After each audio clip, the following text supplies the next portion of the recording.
Greetings out there in YouTube land. This is Morris Man, and as always, I thank you for coming to my channel.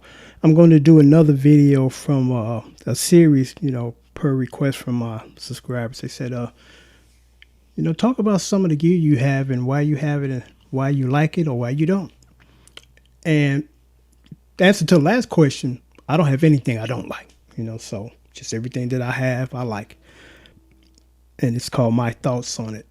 And this one video and this guitar, it serves as a point that you don't have to go out and spend a whole lot of money because the marketing tells you, and you cool if you didn't spend all this money on this guitar like these other people that got suckered too. And this guitar plays like a dream. I only paid like $60 for this guitar on eBay. And it feels better than my American-made Strat. Like I told you, I got two of them in two studios. And on the contract with one studio, I got to play that and only that guitar. I'm like, I'm fine. I'm giving you whatever you paying me to give you. I don't have a problem with that. But I told you about my two first experiences buying American-made. I was really disappointed when I spent all that money and plugged it up and played it. It was heavier. The tone, and it's all about what you become accustomed to hearing and liking. I kind of like this real sharp, bright tone. And I probably tomorrow would do a video on this particular guitar that I'm going to feature tomorrow. It has that bright tone. It cuts through the mix, and that's what I've been accustomed to. That's what I like. But, the American-made ones that I've had, now it's number 4. They all kind of have this... It's kind of hard to describe the tone, but it doesn't really cut through the mix that well to me. But when you got a good engineer, he can put you in there. But I'm used to stuff that's kind of cut through the mix. Like with my basses, when I play them, I can feel the tone resonating through my body, not just hear it. But a couple of years ago on eBay, this guy was selling this guitar. The brand is called New York Pro, and I said, well, hey. It's nice to have a little kick around to take to a rehearsal or, go jam with the musicians. And this was before the pandemic, So I bought it, like I said, about 50, 60 bucks. And I was just really impressed with this thing.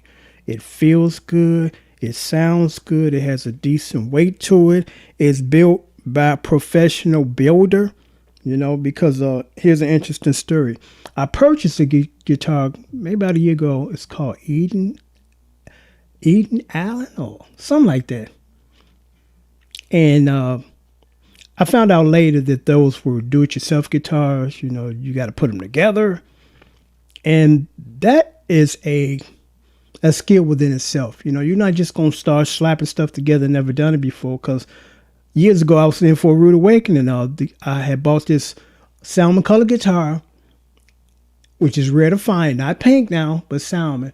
And the guy said, the guitar neck is jacked. And he's only selling for like 60 bucks. I'm like, fine, I'll buy a neck and I'll put it on. So I thought. So the guitar came. I bought another neck. I'm trying to put it on. And I'm like, okay. And then I put the strings in. The action's all jacked up. That's when it dawned on me that takes us a great deal of skill and training to do that. You're not just going to slap a neck on because, if it wasn't designed for that body, you're going to have to put in shims and really adjust it to get it right. And the guy that sold me that other guitar, the Eden Allen, he put it together himself and he did a really, really bad job. There's some people that don't know the level of your playing, so they think they can just pawn off garbage off on you because he was kind of surprised when I said, dude, this is going to have to go back because this is poorly put together. The action is all jacked. Even when I asked him before I bought it, how was the action? Action's good. It was jacked. And he was kind of like, kind of surprised or, caught. I'm like, why are you caught off guard? Because you ran across somebody that is a professional. And even if I wasn't, I'm like, I know a good feel of a guitar when I feel one, and this is definitely not one. But he thought he's going to pawn it off, and I wouldn't know the difference. And then he even posted a YouTube video, and he didn't say my name, but he was kind of like, he was disappointed. I'm like, no, I was disappointed. And he did a good job. He don't know why I was sent back. Okay, man, if you haven't figured that out already, maybe one day it'll dawn on you. But getting back to this guitar, so I paid like 50, 60 bucks. I think 60 at the most, and I'll never get rid of this guitar, because it feels good. It has a good tone. Whoever designed or put this together knew what they were doing. They were a professional. They weren't just some hobbyist to think that he can pull off putting together a guitar and it plays and feel well. And again, that Eden Allen guitar felt terrible. And I spent a couple of $100 on that thing. I'm like, no, this definitely going back. But this is a good example that you don't have to go out and spend $500, $600, $700 on a guitar that you feel comfortable with playing and it sounds good.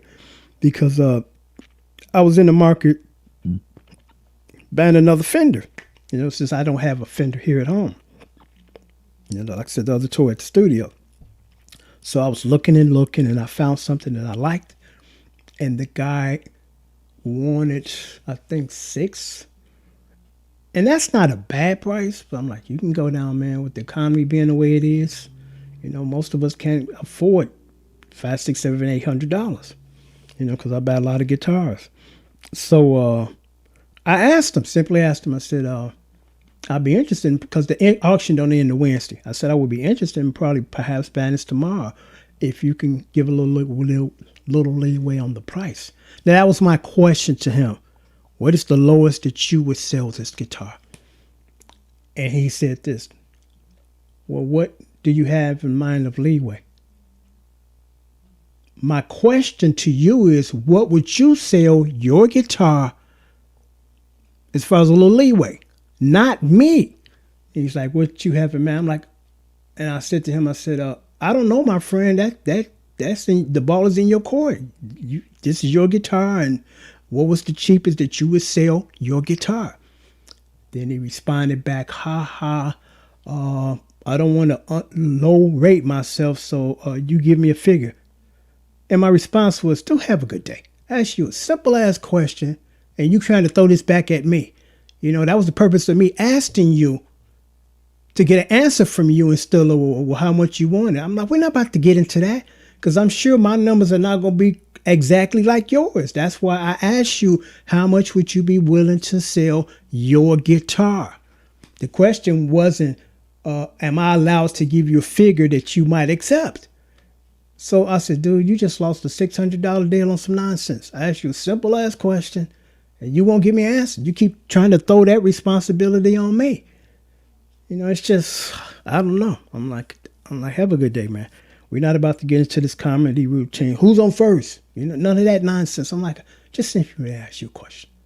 But again, this is one of my most cherished guitars, and it's quite worn. It's kind of rust around here, and the finger pick, the pick guard thing is, okay, I did put this back on there. And what that is right there, in the event that I leave anytime soon, my wife don't have to go through the painstaking task of, who I'm going to get this guitar to, and who would I think he would want to have this guitar. All my stuff is labeled. I'm not trying to check out anytime soon, but it's just being smart and foresight, because I've seen this time and time again in my own family and in other people's families. Somebody dies. Now the family members are fighting over the stuff. I'm like, there won't be no fight. There won't be no guessing. This is my nephew here, or my wife's nephew. Actually his birthday is on the same day as mine. So I never forget sending him some money. But I stick it up to the camera, and it has dents and scratches because like I said, if you got a guitar that's 5 years old in your collection and it's spotless, you ain't no player, you're a collector, because they're designed for you to play them. And if, you don't take it out and play it, it's not going to, you're going to get some wear. You're going to get some scrapes and bumps. You just can't get around that. But I'll stick it up there.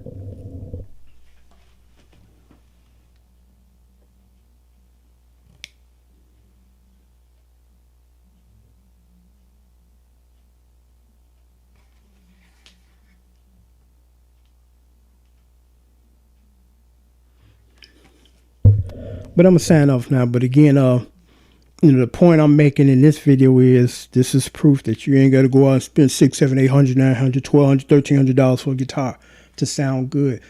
some of the guitars that I paid the most for sounded the least pleasing to my ear. And some of the ones that I paid literally almost nothing, like this one, love the tone, love the feel, love the way it was put together by a professional. You know, there's no issue with it feels like somebody attempted to put this together and it just don't feel good, and they're not, you know, qualified or talented enough or skilled enough to do that. But for you young folks, don't get caught up in that marketing. You know, I want to be just like that dude there. And it's kind of interesting. Your inner or your guitar stars, heroes, you know, professional rock stars status, they don't pay for their guitars. The companies give them these guitars brand new for free to endorse them, you know?